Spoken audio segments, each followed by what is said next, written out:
ભરૂચ જિલ્લામાં વરસાદમાં ઉદ્યોગો બેફામ બન્યા હોય તેમ અમરાવતી નદીમાં જળચર જીવોના મોત થતા તપાસ શરૂ કરાઈ છે। ભરૂચ જિલ્લો ઔદ્યોગિક નગરી ક્ષેત્રે વિકસિત અને પ્રચલિત બન્યો છે, પરંતુ સૌથી પ્રદૂષિત જિલ્લો ભરૂચ માનવામાં આવે છે।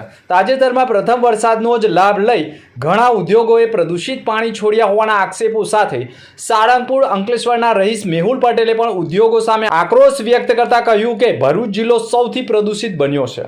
હાલમાં વરસેલા વરસાદમાં વરસાદી પાણી પીળું, લાલ અને ગ્રીન લીલું બન્યું છે। તેના ઉપરથી પ્રથમ દ્રષ્ટિએ એવું ફલિત થાય છે કે ઘણા બેજવાબદાર અંકલેશ્વરના ઉદ્યોગોમાંથી પ્રદૂષિત પાણી ટ્રીટમેન્ટ કર્યા વિના છોડી દેવામાં આવ્યું હોય, જેના કારણે અમરાવતી નદીમાં વરસાદી પાણીના કારણે માછલાઓના મોત થયા હોય। આમલા ખાડીમાં પણ પ્રદૂષિત પાણી આવતું હોય, જેના કારણે જળચર જીવોના મોત થતા હોય અને આ બાબતની જ્યારે સ્થાનિકો જીપીસીબીને જાણ કરે તો માત્ર પાણીના સેમ્પલ નમૂના લઈ તપાસ અર્થે મોકલ્યા હોવાનું રટણ કરતા હોય, પરંતુ પાણીના લીધેલા સેમ્પલમાં કઈ કંપનીનું સામે આવ્યું તે બાબતે આજ દિન સુધી સ્થાનિક રહીશો કે મીડિયા સમક્ષ જાહેર કરી શકતા નથી, જેથી ઉદ્યોગો પણ બેફામ બની પ્રદૂષિત પાણી જાહેરમાં છોડી રહ્યા હોવાનો આક્ષેપ ગ્રામજનો કરી રહ્યા છે। ગઈકાલના જે અતિ વરસાદ બહુ ટૂંક સમયમાં પડ્યો અને જે મીડિયામાં ચાલી રહ્યું છે કે ઇફ્લુઅન્ટને લગતું પાણી અમરાવતીમાં ગયું, પણ એવું કશું છે નહીં। અંકલેશ્વર ઇન્ડસ્ટ્રીયલ એસોસિએશન અને નોટિફાઈડ દ્વારા ફૂલ પ્રૂફ પ્લાન બનાવેલો છે। કોઈ પણ કન્ટામિનેટ વોટરને આપણે ફરીથી બહારથી સી પમ્પિંગમાં લઈને ફાઇનલ પમ્પિંગથી એનસીટીમાં મોકલવાની આપણી આખા વર્ષની પ્રથા હોય છે। અને જે ફોમિંગની વાત છે ને ફોટાની વાત છે, તો આ એસ્ટેટમાં ફ્લોરોસન્ટ કલર જેવા ઘણા કલર બનાવે છે, જે માત્ર પીપીએમમાં હોય તો પણ કલર બતાવતા હોય છે, પણ એનું જ્યારે પૃથ્થકરણ થાય તો સેમ્પલિંગમાં એવું કોઈ ડિટેક્ટ નહીં થાય એની ખાતરી છે।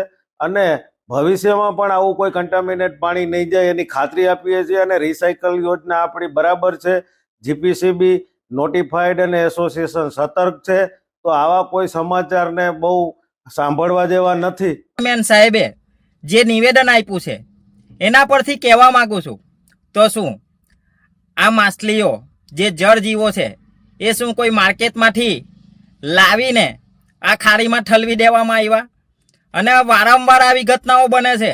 દર વર્ષની ચોમાસાની સિઝનમાં આવી ઘટનાઓ બનતી હોય છે, ઘણીવાર ઉનાળા ચોમાસામાં પણ આવી ઘટનાઓ બનતી હોય છે। તો જો તમે સાચી જ વાત કરી છે તો હવે પછીના સમયના અંદર આ અમરાવતી નદીના અંદર એક પણ જળજીવને નુકસાન નહીં થવું જોઈએ, અને હવે પછી એક ટીપું પણ પાણી કેમિકલ યુક્ત ભર્યું આ અમરાવતી નદીમાં આવવું નહીં જોઈએ।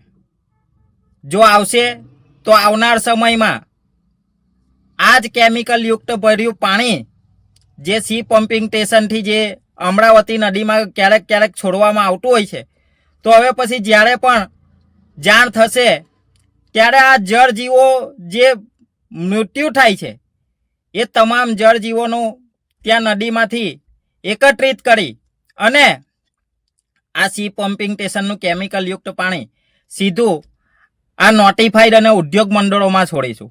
ભરૂચ જિલ્લાના અંકલેશ્વર, પાનોલી, ઝઘડિયા, વાગરા, વિલાયત, ભરૂચ, દહેજ, પાલેજ સહિતની વિવિધ જીઆઈડીસીઓમાં હજારો ઉદ્યોગો કાર્યરત છે અને આ ઉદ્યોગોમાંથી નીકળતું પ્રદૂષિત પાણી નિકાલ કરવા માટે ઉદ્યોગોના ટ્રીટમેન્ટ પ્લાન્ટ કાર્યરત છે, તેનો રેકોર્ડ જીપીસીબી પાસે ખરો।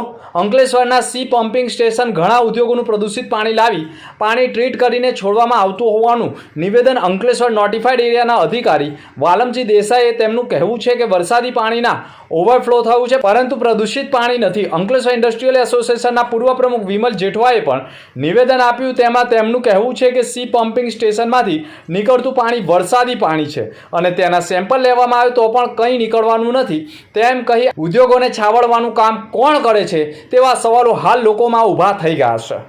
આજે સવારે અમને સોશિયલ મીડિયા દ્વારા જાણવા મળ્યું કે સી પમ્પિંગ પાસે આવેલ અમરાવતી ખાડીમાં પાણી કન્ટામિનેટ પાણી જાય છે, પણ ત્યાં અમે સ્થળ મુલાકાત કરતા અમારી જોડે નોટિફાઈડ એરિયા, જીપીસીબી અને બીજી બી એન્વાયરમેન્ટની ટીમ હતી। એ જોતાં અમે પ્રારંભિક ધોરણે અમે એવું જોયું કે ત્યાં આગળ કોઈ એવું કન્ટામિનેટ પાણી ઓવરફ્લો થઈને જતું નથી। જે કંઈ બી પાણી જતું હતું એ વરસાદનું, ફ્લોર વોશનું અને સળંગ જે ગઈકાલે 3 થી 3.5 ઇંચ જે વરસાદ પડ્યો એ પાણી ઓવરફ્લો થઈને જતું હતું અને એ પણ પછી બંધ થઈ ગયું હતું.